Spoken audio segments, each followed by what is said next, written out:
Okay, so we are currently working on a gentrification simulation, and we have one group that was a developer, we have another group that was the family living in the house, we have another group that was a couple moving in, and we have one group that is the owner of the house. So we are about to start our discussion, so stay tuned. Alright, so this group right here was the developer. Tell us about your scenario in your own words. So you guys are developers, and what's your scenario? Our scenario is we're trying to buy a property for this man. We hoping that we can buy the house from him for $365,000. Okay. Knowing that if we fix it up, we can get $50,000 more.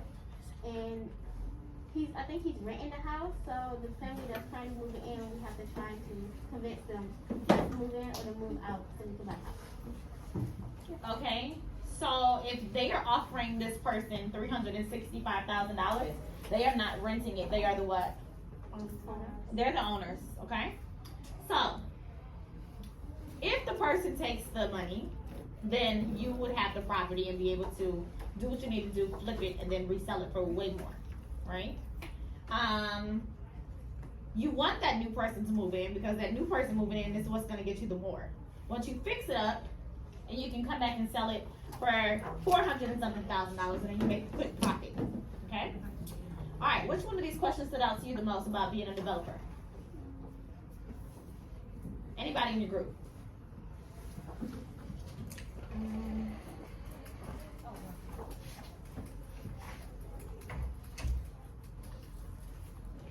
Question number 3 stands out to me. Okay, so question number 3 for them was, how do you feel towards the owner and the family moving in? How do you feel towards the owner, which is the person that you are trying to get to sell their home for the $365,000? You're going to give them that money, right? And then the new family come in. How do you feel as a developer, someone who's coming in and saying, hey, we're going to make this place better? How do you feel about those two different groups?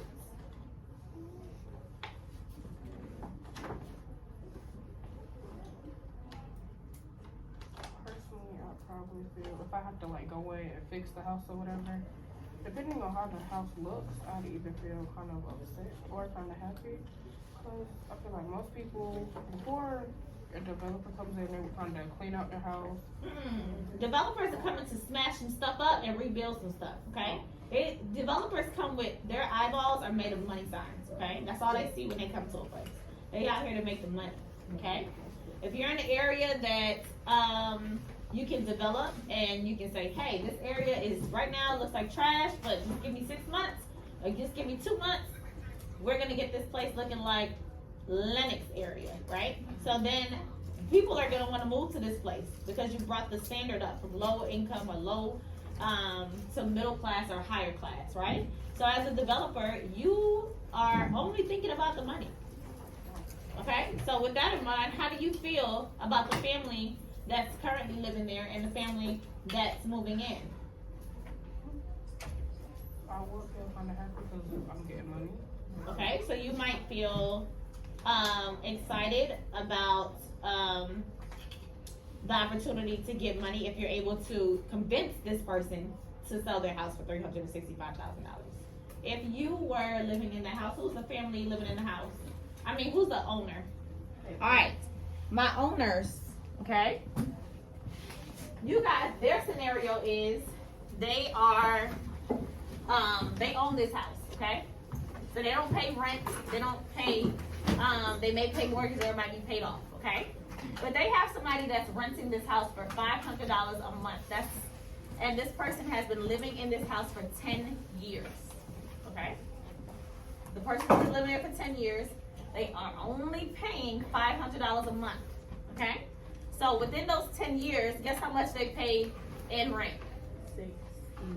$60,000, right? We talked about that yesterday. $60,000. Now that's for 10 years. Some people make $60,000 a year. That's how much they make in wages, okay? But in 10 years, they are only paying in 1, 2, 3, 4, 5, 6, 7, 8, 9, 10, $60,000, okay? In their community that they live in, right? These other people, their neighbors,